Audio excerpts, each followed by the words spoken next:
Oi, eu sou a Michelle, sejam muito bem-vindos aqui no canal para o nosso vídeo de resumão do mês. Vou contar para vocês tudo que eu li e tudo que eu assisti no mês de novembro, um mês que eu tive muito trabalho. Vai chegando no final de ano, eu já falei isso com vocês, né? Meu trabalho triplica, porque eu tô finalizando o clube daquele ano, já começando o clube do próximo ano. Inclusive, o nosso clube de 2026 já tem data e eu vou contar para vocês aqui hoje em primeira mão. Em primeira mão, mais ou menos. O pessoal que é membro aqui do canal e o pessoal que faz parte do clube já sabe essa data. Mas agora, abrindo aqui publicamente, eu vou abrir as inscrições para o Clube MSL de 2026 no dia 7 de janeiro de 2026. Então, no dia 7 de janeiro, às 8 horas da noite, a gente vai ter um evento muito especial, onde no final desse evento eu abro as inscrições e eu espero que você venha comigo nessa aventura do Clube de 2026. Eu já contei o que a gente vai ler, já contei o tema e já contei até o preço do clube num vídeo que saiu recentemente aqui no canal, vídeo de revelação das leituras.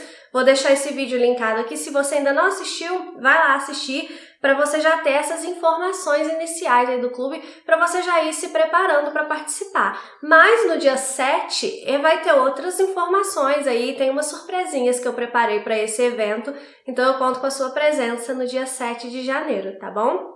E aí, como eu tô nessa correria de finalizar o clube de 2025, já começar o clube de 2026, pelo menos a preparação, né, e os primeiros conteúdos, porque na hora que você entrar no clube o ano que vem, já vai ter conteúdo lá para vocês assim que vocês entrarem, né? E eu tenho também o canal, né? Enfim, os membros, o pocket. E aí eu tenho que dar conta disso tudo, fora as festas de final de ano, porque, né, a gente precisa seguir as tradições. E aí acaba que a minha vida fica muito corrida. E como eu tive que fazer umas viagens para resolver burocracias, então eu fui para Brasília, depois eu fui para São Paulo, e aí durante essas viagens eu acabei lendo bastante, né, na viagem de ida e volta para esses dois lugares. Então eu acabei lendo bem mais. À noite eu chego tão cansada, gente, que eu não tô conseguindo nem assistir 10 minutos. Eu ligo uma série, 10 minutos eu durmo. A Miriam que o diga, né, que eu tô assistindo dorama com a Miriam. Eu custei para finalizar um dorama esse mês. Mas enfim, vamos conversar sobre tudo isso aqui hoje, seguindo sempre aquele cronograma que a gente segue nesses vídeos. Eu vou falar primeiro sobre as leituras, então a primeira parte do vídeo aqui eu vou contar tudo que eu li durante o mês de novembro e o que eu comecei a ler em novembro, mas ainda não terminei. Depois, na segunda parte do vídeo, a gente conversa sobre o que eu assisti e já adianto que tem Frankenstein, tem Tremembé, vamos falar sobre isso daqui a pouco, tá? Mas vamos começar então com os livros. Inclusive, já estava esquecendo, se inscreva aqui no canal se você ainda não for inscrito, a sua inscrição é muito importante para mim. Eu queria muito ter chegado nos 30 mil inscritos agora no final do ano, mas né, não vou conseguir virar o ano com 30 mil inscritos, mas me ajuda a crescer esse canal, a incentivar a leitura junto comigo. Se inscreve aí, não deixa de se inscrever não, tá? E não deixa para depois não, porque senão você vai se distrair aqui com o vídeo e você vai esquecer. E dá para se inscrever pela televisão, dá uma olhada aí, sobe essa faixinha que fica aí debaixo na televisão que você vai ver onde se inscrever, tá? Então vou começar falando com vocês sobre os livros que eu finalizei durante o mês de novembro. O primeiro livro que eu finalizei durante o mês de novembro é este daqui, O Hóspede de Drácula e Outros Contos Estranhos, que eu deveria ter finalizado em outubro, porque ele tava naquela minha TBR de outubro que eu fiz, até um vídeo aqui no canal falando o que eu pretendia ler no mês do Halloween. Eu gosto dessas coisas temáticas, né? E aí eu não consegui finalizá-lo em outubro, mas eu finalizei então em novembro. São contos do Bram Stoker, que é o autor de Drácula. O Hóspede de Drácula, inclusive, seria ali o início de Drácula na versão, no primeiro manuscrito, né? Depois o Bram Stoker mudou um pouco e aí ele retirou esse capítulo aqui e aí esse capítulo acabou sendo publicado como um conto.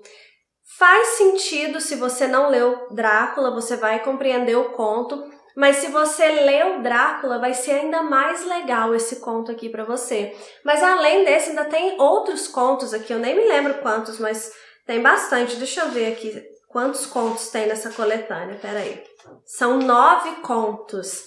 E tem outro conto que é muito famoso do Bram Stoker, que é aquele conto do gatinho que numa máquina de tortura. Quem já leu deve saber. Aqui ele tá como a Índia, mas na verdade eu já tinha lido esse conto como A Selvagem. Eu fui até ali para pegar o livro que eu li ele para vocês. Eu li nesse livrinho aqui, que é um livro de uma coletânea, né, da Companhia das Letras, uma coleção que a Companhia das Letras tem. Muito interessante essa coleção aqui, que chama Boa Companhia. E aí aqui tem o conto A Selvagem, que é a Índia que tá aqui. É um conto muito interessante, eu gosto muito desse conto do Bram Stoker. E tem outros contos aqui muito interessantes também. Eu gosto muito do clima que o Bram Stoker cria nos contos dele, aquele horror mais sobrenatural mesmo, sabe? De mistério, qualquer coisa pode acontecer a qualquer momento. Enfim, eu gostei muito desse livrinho aqui. Essa edição, especificamente, ela vem num box aqui da Novo Século, que ela vem também com Drácula. Eu não li Drácula por essa edição, eu li Drácula pela edição da Zahar, na verdade. Mas eu comprei esse box aqui porque o ano passado a gente leu Drácula no clube e a gente leu outros contos também de vampiros, e um desses contos foi O Hóspede de Drácula. Então eu comprei essa edição especificamente para ler O Hóspede de Drácula. E aí agora eu li os outros contos. Gostei muito. Se você tiver essa ediçãozinha aqui, esse box, vale muito a pena esse livrinho. Aí, a segunda leitura que eu finalizei em novembro é uma outra leitura que eu já devia ter finalizado em outubro, porque também fazia parte da minha TBR do mês de Halloween, que é esse aqui, Pactos. É uma edição da Dark Side, com 6 histórias com pactos demoníacos. Esse daqui eu gostei médio, assim, não é uma coisa assim que eu achei um completo desperdício de tempo, mas aconteceu que as histórias que eu mais gostei foram histórias que eu já conhecia antes, que eu já tinha lido antes. Então tem uma do Godman Brown, eu acho, que eu já tinha lido, que eu já gostava, deixa eu ver o nome certo aqui. O Jovem Goodman Brown. Essa eu já tinha lido e eu achei interessante. E uma outra que eu já tinha lido e que eu tinha achado interessante era Como Vencer o Diabo. As outras histórias são interessantes, tem uma história do Poe aqui, que é o Diabo no Campanário, mas assim, eu leio muito conto de terror, né, gente, porque eu gosto desse tipo de história. Eu nem trago tanto isso aqui pro canal, porque eu acho que não é muita vibe da galera aí que me acompanha, mas eu gosto muito desse tipo de história. E de tudo que eu já li de horror, assim, eu achei meio fraco perto das outras coisas. Mas se você tem esse livro aí, é um livro bonitão, né, e tal. Mas bonitão assim, no clima de pactos demoníacos, ele tem bem esse clima. Mas se você tem ele aí, vale a pena você dar uma chance sim. Só não vai esperando contos mais maravilhosos da sua vida, porque não é isso que você vai encontrar. Mas é interessante, assim, pelo lado de você ver vários tipos de pactos com o diabo, sabe? Várias formas de você poder fazer um... Você não, Deus me livre, mas que os personagens aqui dentro da literatura fazem um pacto com o diabo. Enfim, ok, esse aqui foi ok, tá? Aí, eu finalizei um livro que a gente estava lendo lá no grupinho. Eu tenho um grupo do WhatsApp, que é um grupo para falar de literatura de forma geral. Ele não tem um tema específico, o tema é literatura. E aí lá no grupo, é um grupo aberto, qualquer um pode entrar, tá? Me peça o link aqui no comentário, porque eu sempre falo que eu vou deixar o link e eu esqueço de deixar o link. Eu deixo o link de tudo, eu esqueço de deixar o link do grupinho. Mas aí, se você quiser entrar, me pede aqui nos comentários que eu mando nos comentários, tá? E aí, lá no grupinho, a gente agora tá lendo um conto por semana e comentando. Toda sexta-feira a gente comenta esse conto. E aí, a gente já leu uma antologia do Tolstói lá e comentamos um conto por semana. E aí a segunda antologia que a gente leu foi essa daqui, Intérprete de Males, da Jhumpa Lahiri, uma autora que eu não, assim, eu conhecia, eu sabia da existência, mas eu nunca tinha lido.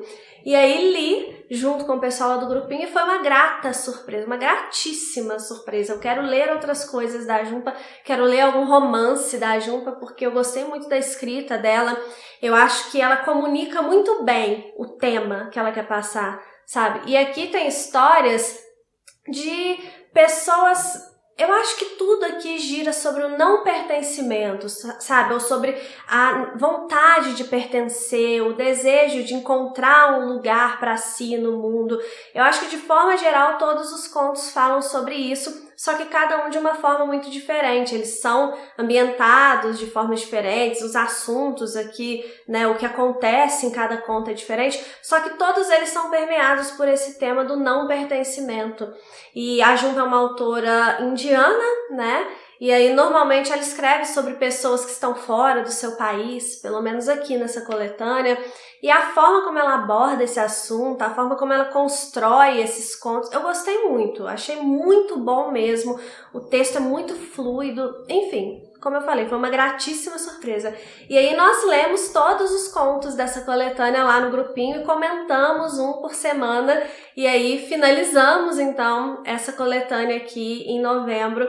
Amei, gente, amei. Eu super indico esse livro aqui pra vocês, tá? Se você quiser, inclusive, conhecer a autora, conto, né? Você ler contos é uma forma muito eficaz de você conhecer um autor, porque você não fica agarrado muito tempo naquela narrativa ali e você consegue já sentir o clima, né? Se você se identifica com o autor ou não. Porque se você pega um romance, por exemplo, muito grande de um autor pela primeira vez para você conhecer aquele autor e você não tá gostando, depois você pode até pegar um ranço daquele autor e vai ver foi só aquela experiência. Por exemplo, contar um negócio aqui para vocês. Eu amo Tolstói, né? Só que tem um livro do Tolstói, um único livro do Tolstói que eu não gosto, que é Ressurreição. Todos os outros livros, conto, romance, até coisa de não ficção que ele escreve, coisa de religião, eu gosto de tudo que eu já li do Tolstói, menos Ressurreição. Se eu tivesse começado por Ressurreição, provavelmente eu pegaria ranço e não teria lido mais nada desse autor, que é um dos meus preferidos. Então, às vezes, é legal a gente começar por contos pra gente já ir sentindo o clima. E aí é fácil de você dar mais uma chance, porque, né, a gente não sofre tanto, é uma história mais curtinha. E aí, se você se identifica com o autor, aí só vai. E eu super me identifiquei aqui com a Jhumpa e com certeza lerei outras coisas dela. Aí, o quarto livro que eu finalizei, então, no mês de novembro, foi a nossa leitura coletiva aqui do canal de novembro, que foi As Brasas, do Sándor Márai, um autor húngaro. Olha, pensando aqui, olha, uma indiana, um húngaro, daqui a pouco vai ter um outro húngaro aqui, até que eu dei uma variada no que eu costumo ler mesmo, né? E esse livro aqui, a gente, como eu falei, a gente leu no Membros, já tem a live salva no Membros. Se você quiser participar das nossas leituras coletivas, você será muito bem-vindo. É só você clicar aí em algum lugar da tela, vai ter o botão Seja Membro, e aí você vai participar de todas as nossas leituras coletivas, você vai ter salvo tudo que a gente já leu, todas as lives que a gente já fez, tá tudo salvo. Tem uma playlist aqui no canal que se chama Membros. Lá tem tudo que a gente leu em ordem cronológica. Se você quiser entrar no Membro agora e começar a seguir em ordem cronológica tudo que a gente já leu, dá pra fazer isso, porque tem a playlist lá, tá? Inclusive, muitos membros eu acho que nem sabem dessa playlist, então se você é membro, fique sabendo. Vai lá na aba playlists aqui do canal e tem lá uma playlist chamada Membros. Tem todas as leituras que a gente já fez lá. E se você entrar no Membros, agora você vai ter acesso a tudo. E entrando hoje, você ainda pode votar. Deixa eu pensar quando esse vídeo sair. Sim, quando esse vídeo sair, vai estar aberta a votação para a leitura de janeiro. Então você ainda pode já ajudar a gente a escolher a leitura de janeiro, mas entra logo, porque eu devo encerrar essa votação amanhã, tá? Então entra aí de uma vez e já vota para ajudar a gente a escolher a nossa leitura de janeiro. Em dezembro a gente vai ler, a gente está lendo, né? Já começamos O Jardim Secreto. Um livro muito fluido, muito tranquilo, super indico que você leia comigo ou sem mim. Mas é um livro maravilhoso, eu já li, vou reler agora para os membros, né? Mas vai ser nossa leitura de dezembro. Enfim, tá? Você está convidado. Ah, um aviso, porque eu vejo isso, muita gente não dá esse aviso e já vieram me falar isso. quem assina agora, o YouTube tá liberando assinar pelo iPhone, porque não tava dando até um tempo atrás, né? Agora muita gente já tá conseguindo assinar pelo iPhone, só que a Apple cobra uma taxa, que não é pra mim, não é pro YouTube, é uma taxa da Apple, que eu não sei por que eles cobram a mais. Então, por exemplo, a minha assinatura aqui, que é R$ 7,99 por mês, sai tipo uns R$ 14 ou menos, não sei, mas sai a mais se você assina pelo iPhone. E esse dinheiro é da Apple, não sei porquê. Então não faça isso. Se você quiser assinar o canal, se não tiver outro jeito, aí assine, não fica de fora do canal não. Mas se você tiver como entrar por um computador, um tablet, alguma coisa assim, assina por lá, porque aí vai ficar o preço real para vocês, tá? Então, falando aqui de As Brasas, aqui então a gente tem dois amigos que eles ficaram muito tempo separados, e eles vão se reencontrar já na velhice. E aí eles vão colocar em pratos limpos algumas coisas que aconteceram no passado, alguns desentendimento, alguns mal entendidos ou algumas frustrações, né? E aí tem uma mulher envolvida nessa história entre esses dois amigos, mas não é só essa mulher, tem outras questões entre esses amigos. E aí aqui a gente vai acompanhar esse momento que eles vão colocar tudo em pratos limpos, ou mais ou menos, aí você tem que ler para você entender, né? Mas é um livro que ele é mais introspectivo, como eu falei. Ele tem uma parte de um monólogo muito grande aqui de um dos personagens, que é o Henrique. Ele tem também uma parte que ele conta o passado desses personagens, justamente para a gente entender como que eles chegaram até ali, e aí conta o que aconteceu de fato entre eles para que houvesse essa separação, esse afastamento aí. Enfim, é um livro muito bonito, sabe? É um livro que, na parte do monólogo desse personagem, do Henrique, tem alguns momentos que eu achei um pouquinho cansativo, mas nada assim que prejudique a sua experiência com o livro. Mas eu acho que é de propósito, sabe? Eu acho que o autor fez esse personagem muito prolixo propositalmente, para mostrar pra gente tanta coisa que ele estava guardando e como que ele começa a dar voltas e como que ele mesmo tá se encontrando ali dentro daquele monólogo dele, sabe? Então toda a construção dessa narrativa aqui eu achei muito bem feita. Enfim, eu super indico a leitura e indico que você depois assista a live que a gente fez lá no Membros, porque eu falo melhor sobre o enredo, cada partezinha, né? Mas, enfim, é um livro muito interessante esse daqui, gente, muito interessante. Não espere nada super agitado, como eu falei, espere uma leitura introspectiva, porque eu acho que o que prejudica muitas vezes a nossa experiência de leitura é a gente entrar naquela leitura esperando algo que não é o que a leitura vai nos dar. Acontece muito isso com Moby Dick, já falei, né, até na resenha que eu fiz aqui no canal de Moby Dick. Às vezes as pessoas vão esperando uma grande aventura e chega ali, é um livro mais simbólico, um livro para passar mais mensagens, né? Então se você for com a intenção correta nos livros, é mais difícil você se decepcionar, é mais difícil que a sua experiência seja ruim. E aqui em As Brasas, vá sabendo que é um livro mais introspectivo, tá? Aí, eu li, assim, a grande coisa do mês de novembro, e eu digo a grande coisa porque eu tava muito curiosa por esse livro aqui, que é Chatan Tangor, do vencedor do Nobel, vou tentar falar o nome dele, que é Laszlo Krasznahorkai. Eu pesquisei muito como fala esse nome, eu acho que é assim, Laszlo Krasznahorkai. Enfim, este livro aqui, eu fiquei curiosa porque quando eu vi quem foi laureado com o Nobel e tal, eu fui pesquisar as obras dele e eu vi que tinha essa obra dele aqui no Brasil já publicada. Quando eu li a sinopse, eu achei muitíssimo interessante, mas não entendi muito bem do que se tratava, mas eu achei muitíssimo interessante. E aí a Polly, nossa amada Polly, me mandou o livro de presente e a gente acabou combinando de ler juntas. E aí acabou lendo eu, Polly, Elis, Rude e Léo. Fizemos um grupinho para ler esse livro aqui durante o mês de novembro. E é uma loucura esse livro, é uma loucura, mas que eu achei muito interessante, gente. Que livro peculiar, sabe? Eu quero fazer uma resenha dele, porque é até difícil você falar assim basicamente o que é o enredo, porque ele se passa num lugar aqui que é como se fosse ali uma comunidade agrícola que está meio abandonada e as pessoas ali estão meio que vivendo, existindo, né? Elas não estão vivendo. E elas estão esperando um rapaz que é como se fosse o salvador daquelas pessoas ali, que supostamente aquele rapaz morreu, mas ele na verdade não morreu. E aí esse rapaz vai voltar aqui para esse lugar e aí, né, a história parte daí, né? Não vou ficar falando muito. Na resenha eu pretendo falar mais livremente, tá? Eu pretendo fazer uma resenha desse livro com spoiler, porque é um livro, ele é tão confuso, assim, ele é tão complexo, que eu vou precisar falar abertamente sobre ele. Se eu ficar querendo não dar spoiler, não dá pra falar sobre esse livro. A verdade é essa, na minha opinião, né? Mas ele é complexo, eu super indico a leitura desde já, mesmo antes de sair essa resenha, porque a resenha deve sair só em janeiro, tá, gente? Mas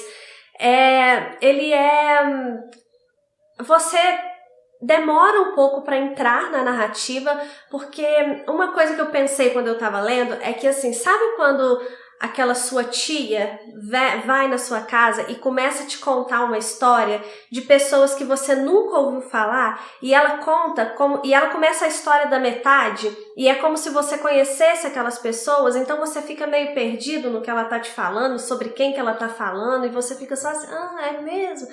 É isso, é essa sensação que eu tive no início, pelo menos, desse livro aqui, porque o autor, ele começa a falar, o narrador, né, vamos usar os termos corretos, o narrador, ele começa a falar sobre determinados personagens e meio que você pega o bonde andando, ele não introduz quem são esses personagens, do que ele tá falando, onde que eles estão, não.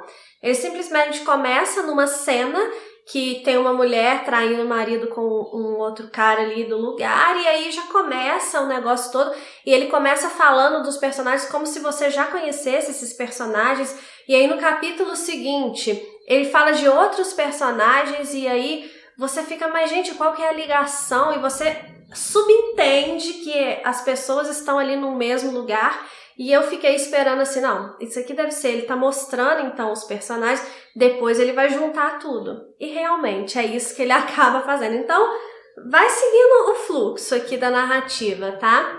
E vai tentando, não fica tentando entender cada linha, porque aí você vai desistir da leitura. Vai seguindo e tal, uma hora as coisas vão se juntar. Tá? E ele tem uma estrutura muito interessante porque os capítulos, eles são assim, 1, 2, 3, 4, 5, 6. E aí chega a segunda parte, e aí os capítulos são 6, 5, 4, 3, 2, 1. E Satan Tango, ele representa os passos do tango, né? Então, toda essa história aqui é construída como se ela fosse de fato uma dança. Enfim, você vai ter que ler para você entender, ou então espera minha resenha em janeiro que você vai entender.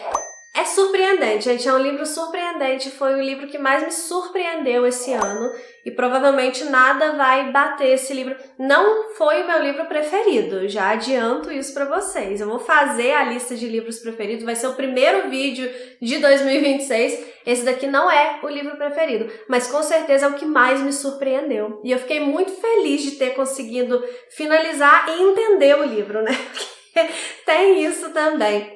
E aí, uma surpresa para vocês, que a Polly me mandou outro livro para eu sortear para os membros aqui do canal. Então, mais um motivo para você se tornar membro aqui do canal. Em janeiro, eu vou fazer o sorteio deste livrinho aqui, Satan Tango. Então, entre no membros que você ainda pode participar do sorteio e ganhar esse presente que a Polly tá mandando para vocês, tá bom?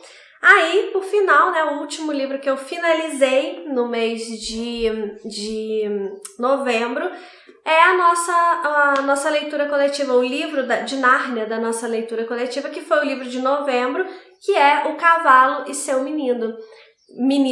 Essa leitura coletiva aqui está sendo aberta, então não é exclusiva para os membros, né? Todo mundo pode assistir. Tem uma playlist aqui no canal com os vídeos que já foram ao ar. A gente já tem as 3 lives, né, dos 3 primeiros livros. E aqui, O Cavalo e Seu Menino é um livro que ele muda um pouco o tom, assim. É o meu menos preferido de Narnia. Igual eu falei na live, que a gente já aconteceu a live desse livro aqui, ele é um livro que ele é diferente porque ele não tem aquele climinha de Nárnia que os outros livros têm. Eu já li Nárnia mais de uma vez, então eu já conheço, né, todas as histórias.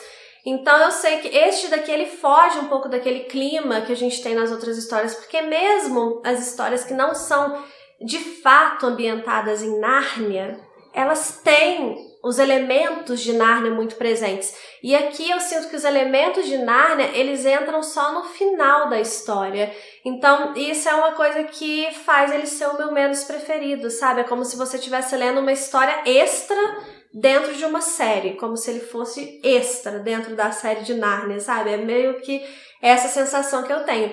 Mas não significa que eu não goste. Eu gosto desse livro também, eu acho que ele tem mensagens importantes também aqui, mensagens que eu acho que são mais óbvias até do que os outros livros, mas lembrando que é uma série infanto-juvenil. Então as mensagens do livro, elas precisam estar mais mastigadas, sim, para estarem ao alcance das crianças, né? Então a gente tem muitas mensagens mastigadas ao longo da série de Nárnia, mas você tem que ter em mente que o público-alvo da série é o público infanto-juvenil, né? Então não é um problema, pelo contrário, é uma qualidade. É um livro feito que vai trazer mensagens para os adultos também, mas é um livro que as crianças vão entender, sabe? As mensagens também, não só entender o que acontece na história, mas entender o que a narrativa está querendo te dizer para além da história. É uma literatura cristã, acho que todo mundo sabe disso, então tem muita inspiração bíblica, muitas mensagens retiradas da Bíblia, né? E é a parte que eu mais gosto das Crônicas de Nárnia, são as mensagens bíblicas mesmo. Eu gosto dessas reflexões que o Lewis traz nessa série, e ele traz de uma forma, como eu falei, mais simplificada do que se você estivesse lendo a Bíblia. E, enfim, este daqui, nosso livrinho do mês de novembro de Nárnia, tá a live salva aí, tá aberta para todo mundo que quiser saber melhor o que tem para saber sobre esse livro aqui, tá bom? E aí, eu comecei um livro durante o mês de novembro, mas esse aqui a gente ainda tá lendo, que é a antologia que a gente tá lendo lá no grupinho, né? Eu falei com vocês que a gente tá lendo antologias lá no grupinho, um conto por semana, toda sexta-feira a gente comenta esses contos. Lemos Tolstói, lemos Jhumpa Lahiri e agora estamos lendo aqui Lígia Fagundes Telles. A gente está lendo Invenção e Memória da Lígia. Já lemos 2 contos deste livrinho aqui e Lígia, né, gente? Lígia é uma contista maravilhosa, profunda, que não é difícil de você entender o que ela fala, mas você pode se aprofundar nas narrativas porque você vai encontrar muitas coisas ali nas entrelinhas. Eu gosto da forma como a Lígia escreve, que parece que ela tá batendo um papo mesmo com a gente. Eu sempre comento isso quando eu falo de Lígia, que ela não parece que você tá lendo alguma coisa, parece que você tá conversando com uma velha amiga sua, sabe? Eu adoro a narrativa, as narrativas da Lígia, né? Tudo que eu já li dela até hoje eu gostei. E aí estamos lendo e comentando Invenção e Memória, um conto por semana, lá no grupo do WhatsApp. Eu acho que a gente só termina esse livro em janeiro, porque, né, um conto por semana, tem mais que 4 contos aqui ainda pra gente ler. Se você quiser ler esse livro com a gente lá no grupinho, será muito bem-vindo. Lembrando que o grupinho tem regras, tá, gente? Não é bagunça. Você não pode enviar links lá no grupinho, não pode ficar fazendo propagandas lá no grupinho e também não pode falar de política, tá? Respeitando essas regras, tendo uma boa convivência, todo mundo é bem-vindo lá no grupinho. E aí, né, finalizada a parte aqui das minhas leituras do mês de novembro, vamos agora conversar sobre o que eu assisti no mês de novembro. Como eu falei, eu não assisti tanta coisa assim, porque eu não tô conseguindo me manter acordada quando chega, né, a hora de descansar. Tô trabalhando até 10 horas da noite, às vezes, até no domingo. Então, quando eu sento para assistir alguma coisa, eu durmo. Mas faz parte, final de ano é assim. Tudo pelo Clube de 2026, que vai ser maravilhoso. E você estará lá no clube comigo. Lembre-se, dia 7 de janeiro, a gente abre as inscrições e eu quero você comigo no evento de abertura, tá? E aí, então, vou falar sobre o que eu assisti. Eu assisti a um filme e 3 séries. Uma eu tô reassistindo, na verdade, aos poucos. O filme que eu assisti foi Frankenstein, do Guillermo del Toro, o filme que saiu aí na Netflix, né? Eu vi muitas críticas a esse filme porque ele tem mudanças importantes ali em relação ao livro, né, da Mary Shelley, que inclusive a gente leu Frankenstein esse ano lá no clube, então tava bem fresco assim na minha memória, porque a primeira vez que eu li Frankenstein já tem uns anos, aí esse ano eu reli. Mas não me incomoda. Eu já falei várias vezes pra vocês aqui que eu não me importo com fidelidade em filme, em série. Eu me importo que a pessoa, né, os responsáveis, mantenham a alma daquela história, né? Os fatos podem ser diferentes. Se a mensagem final for a mesma, pra mim já é o suficiente. E na minha opinião, a mensagem final de Frankenstein, ela é muito próxima à mensagem do livro, da Mary Shelley, mesmo com as pequenas mudanças, que pra mim são pequenas. Eu sei que tem gente que achou que as mudanças são muito grandes, mas pra mim foram pequenas mudanças, tá, gente? Eu gosto dos atores, principalmente do ator que faz o Frankenstein. Eu não tinha assistido nada com ele ainda. Eu sei que é um ator que faz esses filmes... tipo o livro da Colleen Hoover, assim, que tem umas adaptações, né? Mas não é o meu tipo de livro, não é o meu tipo de filme, então eu nunca assisti, mas eu sei que ele faz esses filmes, mas eu nunca tinha assistido, de fato, nada com ele, pelo menos não que eu me lembre. E eu gostei muito da interpretação dele do monstro. O ator que faz o Victor Frankenstein também, eu gosto dele, com algumas ressalvas. Às vezes eu acho ele um pouco caricato, assim, mas eu gosto dele também. A atriz que faz esqueci o nome da menina lá, né, que no livro aquela menina, ela é a noiva do Victor. Ali ela é noiva do irmão do Victor, né, no filme e tal, mas também, gente, enfim, não vejo problema nisso, bem sinceramente, sabe? O que eu gosto no filme é que aquela mensagem de você não poder... toda arrogância será castigada, sabe? Ele tem essa mensagem assim como o livro. Ele mostra como que o Victor, ele fica ali embebido da sua vaidade, do seu orgulho, e aí ele faz coisas que prejudicam outras pessoas, mesmo sem a intenção de prejudicar outras pessoas, mas ele é responsável por isso, e a gente vai ter que pagar por tudo aquilo que a gente faz, independente se a gente quis ou não gerar aquele resultado, né? Se um resultado vem das nossas ações, a gente vai ter que arcar com a consequência daquilo ali. E esse filme, ele consegue mostrar isso pra gente, né? Da mesma forma que o livro. Eu acho que se eu tivesse que mudar ali alguma coisa, seria a questão da criatura, porque no filme eu acho que a criatura, ela é muito boazinha, sabe? No final, a mensagem é passada, ok, mas eu gosto que no livro a criatura, ela fica má, né? Ela começa a desenvolver uma perversidade ali por causa do abandono inicial do Victor, porque a história, né, que é a mesma nos dois, né, no filme e no livro, tem um rapaz chamado Victor Frankenstein que ele começa a estudar medicina ali e começa a achar que ele pode criar um ser e imbuir aquele ser ali de vida, e aí ele faz isso. Só que na hora que ele vê a monstruosidade do que ele criou, porque ele cria esse ser com partes de cadáveres que ele vai costurando, né, e coloca os órgãos ali e tal. Então, na hora que aquela criatura acorda e que o Victor vê a monstruosidade que ele criou, e não só monstruosidade no sentido físico, mas eu acho que ali ele cai na real de tipo, cara, eu brinquei de Deus e agora? O que eu faço com essa criatura aqui? O que é essa criatura aqui? Porque, afinal de contas, ninguém sabe o que é aquela criatura ali. É um ser humano? É um monstro? Tem pensamentos? É irracional? O que vai acontecer, né? E aí eu acho que na hora que a criatura acorda, o Victor acorda também para a realidade do que ele estava fazendo, e ele larga a criatura à própria sorte no livro, né? No filme, ele tranca a criatura ali e tenta educar aquela criatura ali, só que ele vai perdendo a paciência no filme, né? E ele vai ficando desgostoso, porque a criatura não é exatamente aquilo que ele esperava. Mas mesmo sendo diferente esses caminhos, no livro ele abandonando completamente, e no filme ele acaba matando, né? Ou acha que matou aquela criatura. mas ainda assim o resultado é o mesmo, né? Que aquela criatura fica solta no mundo, e aí que eu acho que poderia ser um pouco melhor no filme, que no livro a criatura, ela vai seguindo uns instintos dela iniciais ali, que são instintos bons. A criatura inicialmente é uma criatura boa, ingênua, né? Mas aí, de acordo com que ela vai sofrendo o abandono, que ela vai sofrendo a violência, que as pessoas, quando as pessoas encontram, isso eu falando no livro, tá? Quando as pessoas encontram aquela criatura, elas rechaçam aquela criatura, porque afinal de contas, né, é um monstro de fato. E aí, fisicamente falando, e aí a criatura vai sendo ferida por esse caminho que ela vai passando, ferida psicologicamente, emocionalmente e fisicamente também.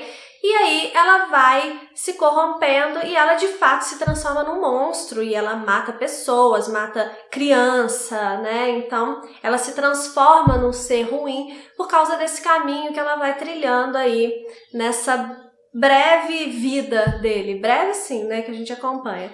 Mas aí no filme a criatura ela se mantém boa o tempo inteiro. Ela só quer vingança em relação ao Victor. Que no livro a criatura também quer vingança em relação ao Victor, mas aí ela começa a fazer mal para todo mundo. Eu acho que o filme ele poderia ter mostrado essa parte da criatura de fato se transformando numa criatura má. Mas, numa criatura má, numa criatura corrompida, eu acho que é a melhor palavra. Mas eu acho que o filme, na segunda parte, ele dá uma acelerada, porque ele demora muito na primeira parte, né, com o Victor ali construindo toda a criatura e aquela coisa toda.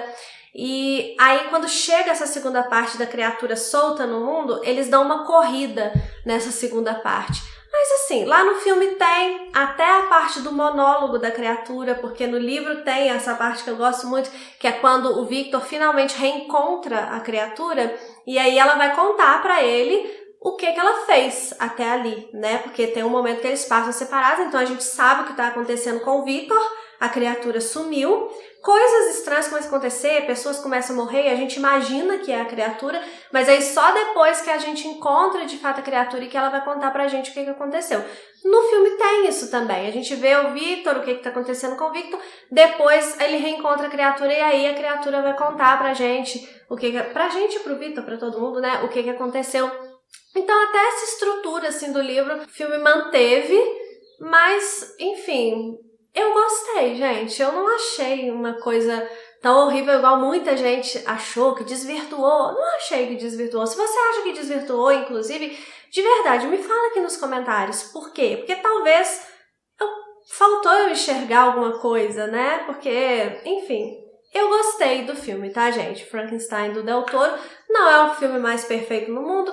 Tem as coisinhas ali que eu mudaria, mas de forma geral eu fiquei bem satisfeita. Eu acho que eu tô tão acostumada a assistir filme que destrói completamente as histórias que eu tô aceitando já qualquer coisa, que é triste, né? Mas enfim, eu gostei do filme.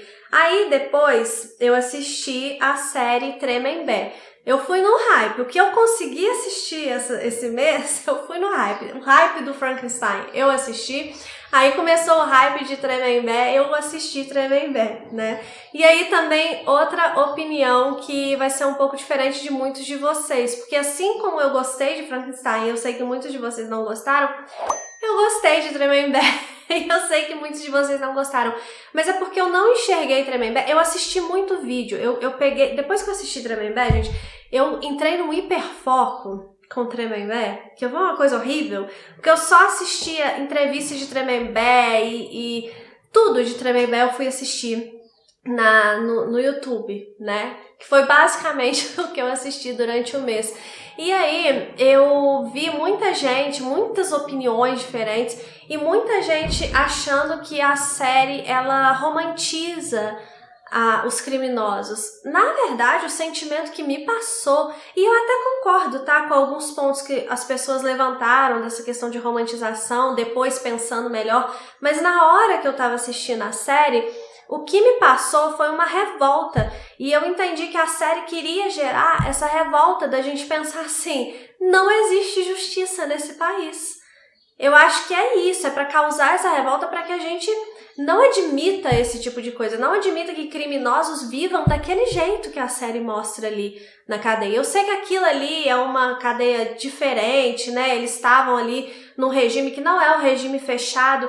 A série não explica isso também, isso é um problema né, no roteiro da série, na minha opinião, porque ela não explica para as pessoas que aquilo ali é uma parte da cadeia quando as pessoas já saíram do regime fechado e elas estão cumprindo um outro tipo de pena ali antes de serem liberadas, né? Então, por isso que aquela parte que eles mostram em Tremembé é uma parte mais livre, assim, mais leve, né? Que eles circulam mais, assim, livremente, que eles têm lá as camas e eles vão dormir a hora que eles querem, mais ou menos, né? Mas, assim, eles ficam mais livres ali. O regime fechado, até mesmo de Tremembé, não é daquele jeito. Mas eu acho que a série serve para mostrar pra gente que não existe justiça no Brasil. E aí seria, na minha opinião, para gerar a nossa revolta, pra gente pedir para que os criminosos fossem punidos corretamente. Porque, na minha opinião, e aí é uma questão minha do que eu acredito, eu não me preocupo com essa coisa o foco tem que ser a ressocialização. Eu acho que o foco tem que ser a punição para quem cometeu crime, né? Porque quem mata uma pessoa, a pessoa precisa ser punida. Você não tem que ficar cheio de dengo com essa pessoa, sabe? A pessoa que comete crimes, ela escolheu cometer crimes.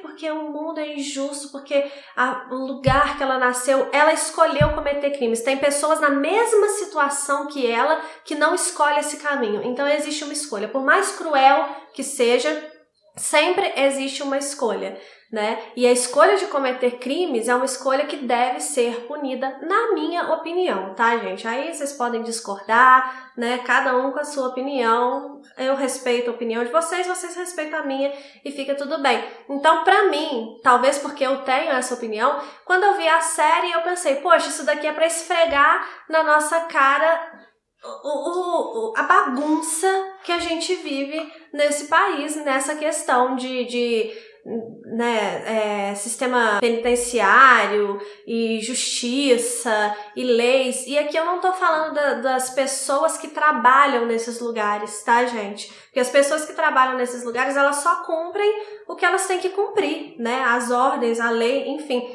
O que eu acho que é um descaso mesmo com a gente, com a população, é quem faz a lei e quem permite que essas leis sejam tão brandas e que essas pessoas vivam como se elas estivessem numa colônia de férias enquanto elas cometeram crimes terríveis. Matou pai e mãe, matou filho, matou criancinha, porque na série tem também outros personagens ali, né, vamos chamar assim, que são pessoas que a gente não conhece, porque Nardone, Richthofen, a outra lá, Matsunaga, isso tudo a gente já conhece, né, as histórias, mas ali tem alguns casos também, pequenos assim, que depois começaram a falar sobre esses casos, né, porque a gente fica curioso, né, então tem casos que eu acho que não é difícil nivelar, né, ranquear a maldade, assim, mas tem casos que eu acho que são mais assustadores até do que muitos outros desses famosos. Então, por exemplo, a gente tem lá um caso, não é um caso, é uma mulher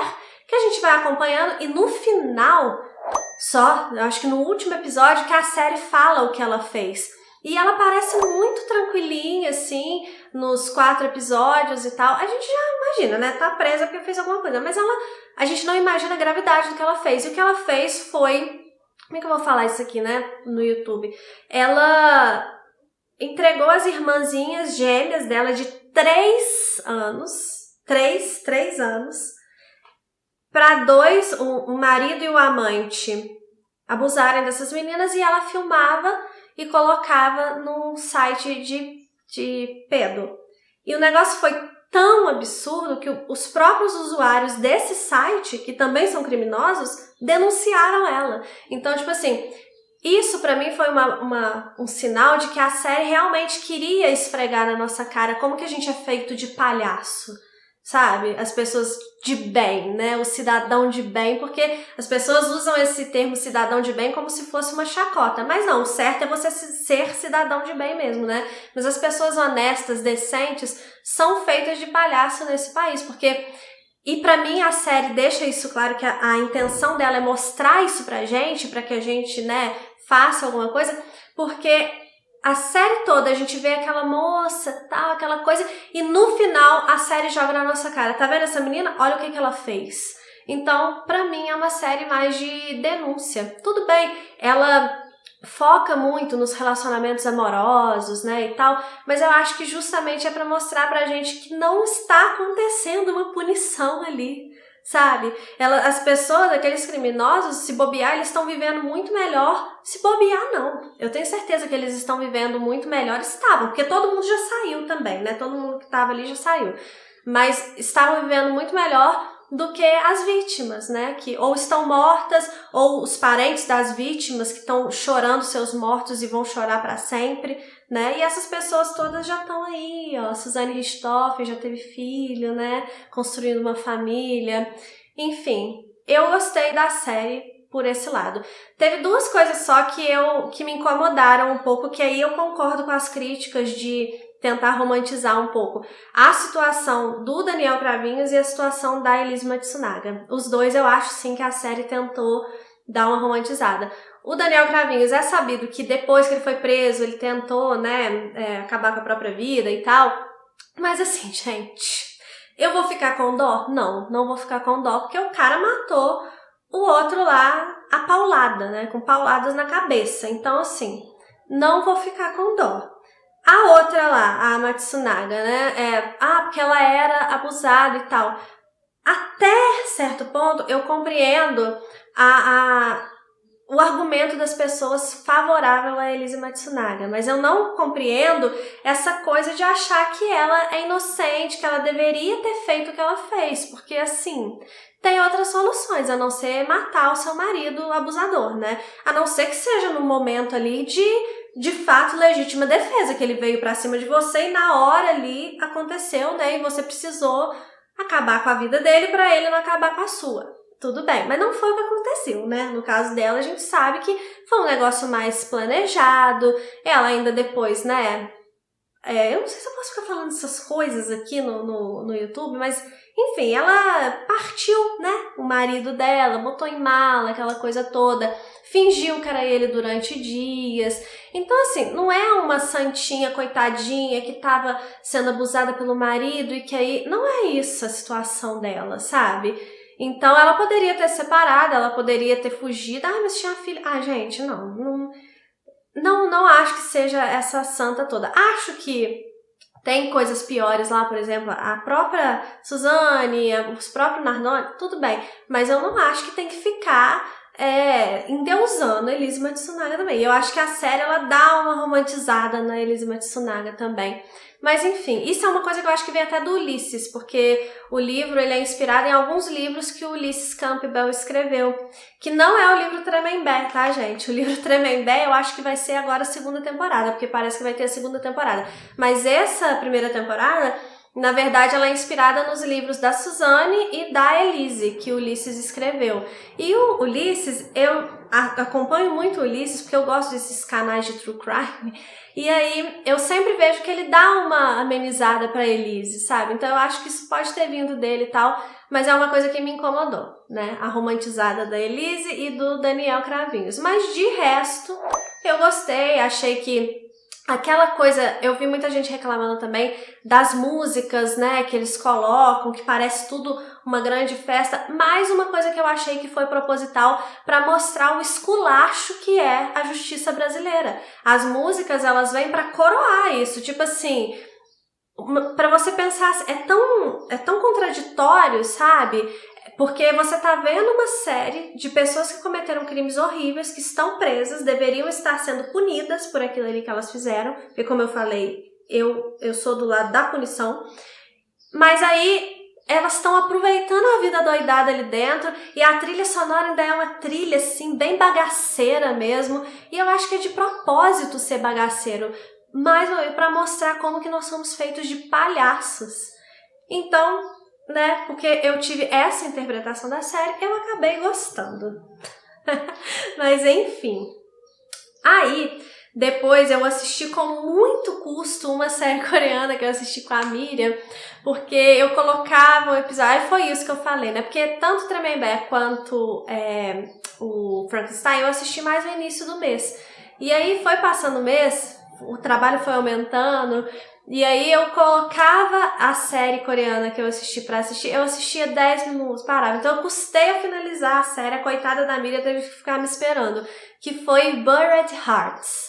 Buried Hearts, ela não tem em streaming no Brasil, então você tem que procurar em Fansub, tá? Que são grupos de fãs de séries asiáticas, né, que dá um jeito de você assistir. Frankenstein eu falei que era na Netflix, Tremembé é no Prime, tá? Mas aí essa Buried Hearts, ela tá como, eu acho que ela tá como Corações Enterrados no Brasil e tal, mas como não tem nenhum streaming no Brasil mesmo que tá transmitindo, né, procure como Buried Hearts. E aí, essa série me decepcionou tanto, eu achei que foi uma perda de tempo, eu já não tava assistindo nada. E a única série coreana que eu assisti esse mês foi uma perda de tempo, porque ela promete uma história de vingança, assim, só que ela é muito desconexa. Ela é a história de um rapaz que ele trabalha para um homem muito rico, ele é secretário ali de um homem muito rico, né? Um homem de confiança do dono de uma empresa muito importante, a Desan. E aí, esse secretário, ele vai ter toda uma questão em relação ao passado desse secretário e ele vai acabar sendo perseguido, as pessoas ali envolvidas, né, com interesses nessa empresa vão tentar matar esse rapaz. Então, em um determinado momento, ele perde a memória e aí tem toda uma questão assim, né, que aí ele vai se vingar das pessoas, ele diz que quer se vingar das pessoas, mas eu não entendi muito bem todo o mecanismo da vingança, não. Só no final que tem uma vingancinha lá, meia boca, mas enfim. Mas assim, é uma série que até ela tem muito potencial pela história, se ela fosse bem conduzida, mas é tudo muito confuso, é tudo muito julgado, muitas facilitações de enredo, e uma coisa que me irrita muito é facilitação de enredo, e não é aquela facilitação de enredo que dá para perdoar. Por exemplo, Charles Dickens é um autor que usa muitas facilitações de enredo, né? Mas é aquela facilitação assim, esse personagem A tem que se encontrar com esse B aqui para acontecer determinada coisa importante para a narrativa. Então ele dá um jeito deles se encontrarem sem querer, que é uma facilitação de enredo, mas tudo bem, depois o que eles vão fazer juntos ali vai ser bem desenvolvido, isso no Dickens. Em Buried Hearts, o que eu senti é que são coisas muito absurdas que acontecem justamente para facilitar o enredo, e não só encontros, mas, por exemplo, o protagonista, ele toma tiro no peito, ele toma tiro nas costas, ele toma tiro na barriga, ele toma tiro na perna, ele não morre do jeito nenhum, gente. Ele cai no mar, em alto mar, com um tiro, na verdade com 2 tiros, e desmaiado em alto mar, e ainda consegue sobreviver. Não sei como uma pessoa cai desmaiada em alto mar e ainda consegue sobreviver, mas ele consegue sobreviver. Aí, vocês já viram aquele canal Primeira Fila? A série toda eu me senti exatamente como o Primeira Fila fala. A série não lhe deve explicações. Porque eu me senti assim durante a série, sabe? Tem um plot que é muito interessante de que esse cara, o protagonista, que é o Dong-ju, no início, ele namora uma menina, é muito apaixonado, e no dia que ele vai pedir para casar com essa menina, ele descobre que essa menina, na verdade, é neta do patrão dele, e ele descobre bem no dia que ela está se casando com outro cara. É isso mesmo, né? Então, ela tá com ele o tempo todo, ela esconde dele que ela é neta do poderoso lá e que ela vai se casar com outro cara, e aí ela simplesmente vai e se casa com outro cara, e o Dong-ju descobre vendo ela se casando, né? E essa menina jura de pé junto que ama o Dong-ju. Só que ninguém obrigou ela a se casar com esse outro cara. Ela casou porque ela quis, porque ela queria receber umas outras ações do avô dela. E aí depois, dá 2 dias de casamento, aí ela arruma um escândalo que ela quer separar e ela age como se ela tivesse sido obrigada a se casar. Filha, ninguém te obrigou, você casou porque você quis. E que amor é esse que você enganou o cara o tempo inteiro, anos enganando o cara, e aí agora você casou, fez o cara, né, sofrer pra caramba, e agora você já quer separar porque você quer ficar com o cara, você já tava com ele, ninguém te obrigou a casar. Então, tipo assim, não tem explicação. São umas coisas desse tipo, sabe? Que vão acontecendo ao longo da série. Enfim, o próprio protagonista, né, que ele fala que ele perdeu a memória, que eu falei, mas depois a gente fica sabendo que ele não perdeu a memória, e mesmo assim ele faz coisas que não são condizentes.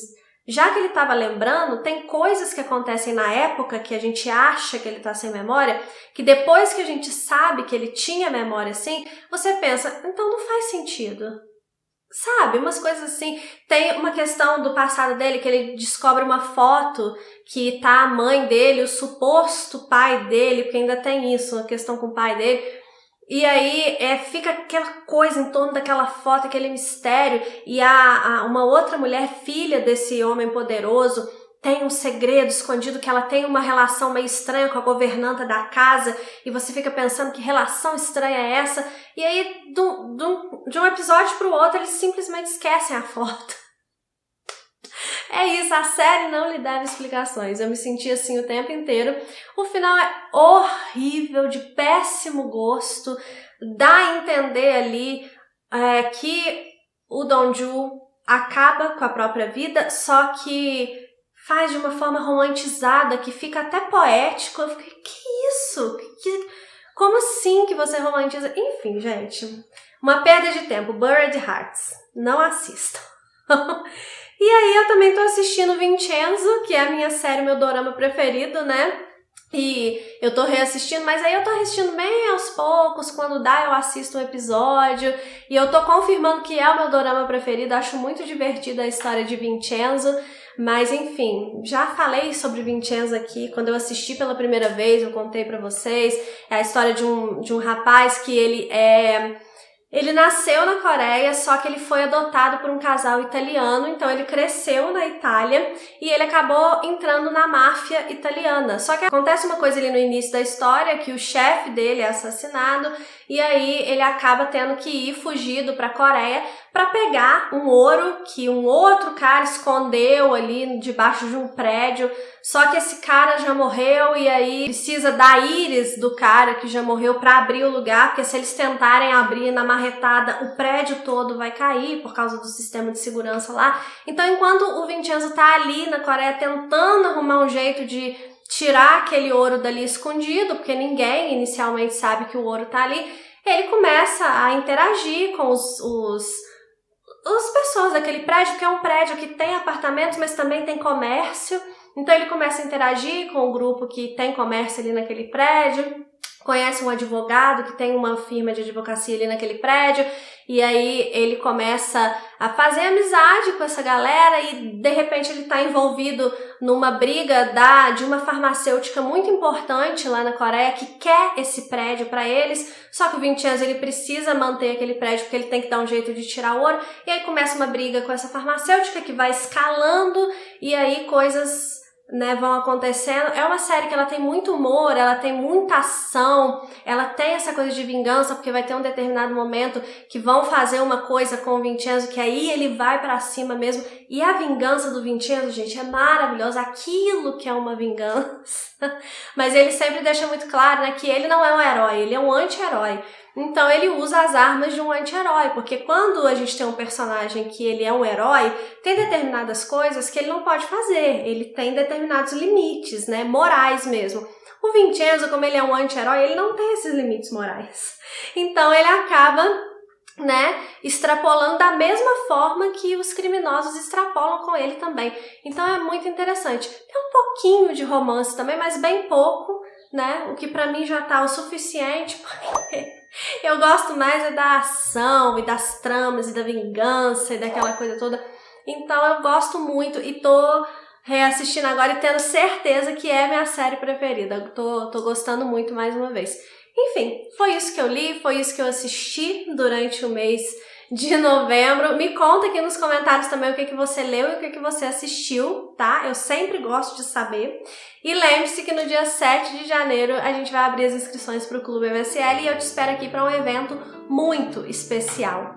Um beijo e até o próximo vídeo.